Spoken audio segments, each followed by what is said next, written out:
Hello दोस्तों, आज हम लोग देखेंगे भारतीय संविधान की अनुसूची है। मूल संविधान में अनुसूचियों की संख्या 8 थी। वर्तमान में इसकी संख्या बढ़ करके 12 हो गई है। ठीक है, भारतीय संविधान में भागों की संख्या कितनी है? 22। ठीक, अब हम नीचे देखेंगे कि पहली अनुसूची में किस चीज़ की चर्चा की गई है। पहली अनुसूची में चर्चा की गई है भारत राज्यों का संघ है, जिसमें एक देश 28 राज्य, यहाँ पर 29 कर देगा, 28 राज्य और 8 केंद्र शासित प्रदेश है। ठीक है, अब दूसरी अनुसूची में कह रहा है कि वेतन के संदर्भ में इसमें चर्चा की गई है। केंद्रीय कर्मचारी का वेतन, राज्य कर्मचारी का वेतन की चर्चा की गई है। ठीक है, हम लोग देखेंगे तीसरी अनुसूची में किस चीज़ की चर्चा की गई है।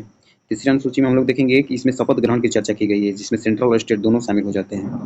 ठीक है, चौथी अनुसूची की बात करेंगे, देखेंगे कि इसमें चौथी अनुसूची में क्या चीज़ किस चीज़ की चर्चा की। राज्यसभा की सीटों की चर्चा की गई है, जो कभी विघटित नहीं होती है, और राज्यसभा का दूसरा नाम है उच्च सदन।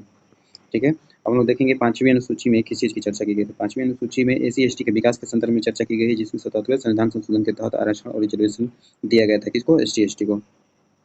ठीक है, अब हम लोग देखेंगे छठवीं अनुसूची में किसी की। छठवीं अनुसूची में चार राज्यों की चर्चा की है, जिसमें असम, मेघालय, त्रिपुरा और मिजोरम की चर्चा की गई है। ठीक है, अब हम लोग देखेंगे सातवीं अनुसूची में किस चीज़ की चर्चा की गई है। हम लोग देखेंगे कि सातवीं अनुसूची में किस चीज़ की सातवीं अनुसूची में आपको केंद्र, राज्य और समवर्ती सूची का चर्चा किया गया है, जिसमें केंद्र मतलब जो कानून बनाता है, ठीक, जिस पर उसको केंद्र सूची के अंतर्गत रखते हैं, जिसमें राज्य कानून बना सकते हैं उसको राज्य सूची के अंतर्गत रखते हैं, जिसमें केंद्र और राज्य दोनों विषय पर कानून बना सकता है उसको हम समवर्ती सूची के अंतर्गत रखते हैं। ठीक है, अब देखेंगे आठवीं अनुसूची में किस चीज़ की चर्चा है।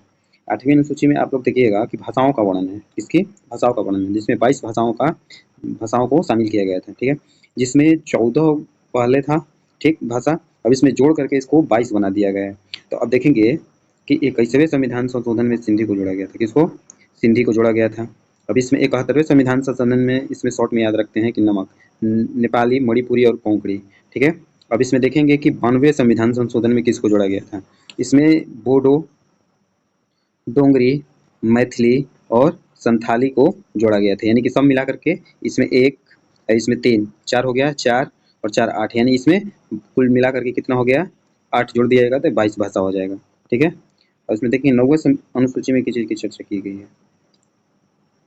9वीं अनुसूची में किसी के तो भूमि सुधार का वर्णन किस अनुसूची के अंतर्गत है? 9वीं अनुसूची। आपको याद रखना, फर्स्ट संविधान संशोधन इसी के बारे में, भूमि 1951 के अंतर्गत जोड़ा गया था। ठीक है, अब 10वीं अनुसूची में हम लोग देखेंगे कि किस चीज़ की चर्चा है। 10वीं अनुसूची में दल बदल का चर्चा किया गया है। ठीक है, जिसमें आपका 52वां संविधान संशोधन यानी 1985 में आपको 10वीं अनुसूची को जोड़ा गया था, जिसमें 2/3 कोई भी आपका पार्टी का सदस्य है, 2/3 अगर किसी पार्टी में शामिल होना तो 2/3 उसका होना चाहिए पूरा सदस्य, वरना अगर 2/3 नहीं रहेगा तो उसकी सदस्यता क्या कर दी जाती है?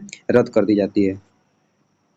ठीक है, अब आगे कह रहा है कि 11वीं अनुसूची में क्या था, तो ग्राम पंचायतों का वर्णन किया गया था।